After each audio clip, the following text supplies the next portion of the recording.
Hey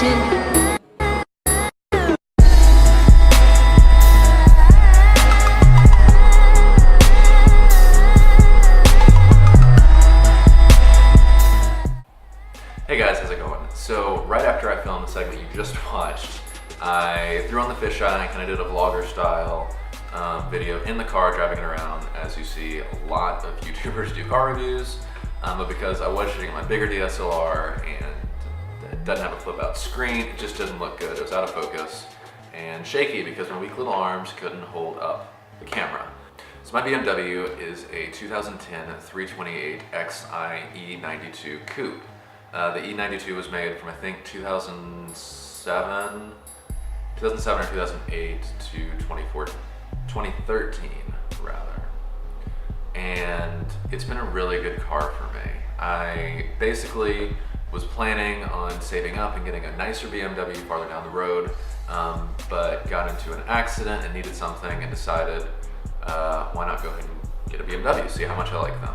The car when I bought it, it had I want to say about 36,000 miles on it. I've put a little over 20,000 on it in the time that I've had it, and it's been a really great car.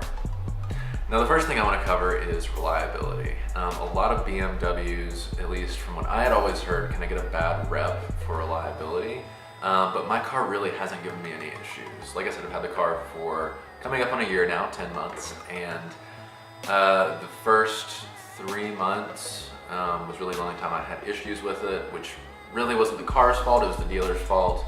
But the one thing I did have go wrong mechanically with the car was the 6-cylinder coil pack basically blew out on me, and I was super new to BMW, so I didn't know what it was and how easy it was to fix. So long story short, I ended up paying $600 for one coil pack to be replaced and new spark plugs. And if you know anything about BMWs, the part cost about $75, and all you have to do is just take off the plastic cover on top of the engine bay, and it's right there. It's super easy to do, but I didn't know at the time. I was new and I just needed the car to be working and running.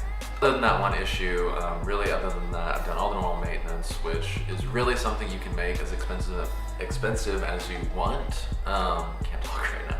It's something you can make as expensive as you want. So if you want to take it to your dealer and that's what you feel comfortable doing, you're gonna pay, at least where I live in Charlotte, North Carolina, I think the shop rate's like $300 an hour. If you find a good independent shop, you can cut that in half. The shop I use right now is $125 an hour for labor, I believe. So it's really not that much more expensive than my Ford, especially when you consider how much more you're getting for it, your money's worth. The second question I get asked a lot is it a fun car to drive? And my answer would be yes. Is it as fast as the 335i or the newer 435i?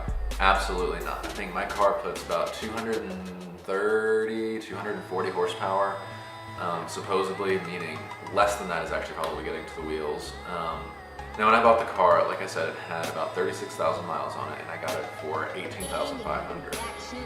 It's really, really good for a car, especially that caliber, considering it started off probably around $35,000 to $40,000 with different options. It's been a great car. I mean, if you take into consideration it costs the same as a Toyota Camry or a new Toyota Corolla, it's a phenomenal car. Yes, your oil change is going to cost more. Yes, parts are going to cost more, but overall it's such a fun car to own. And I can still have fun with it. You know, it's my daily driver, obviously.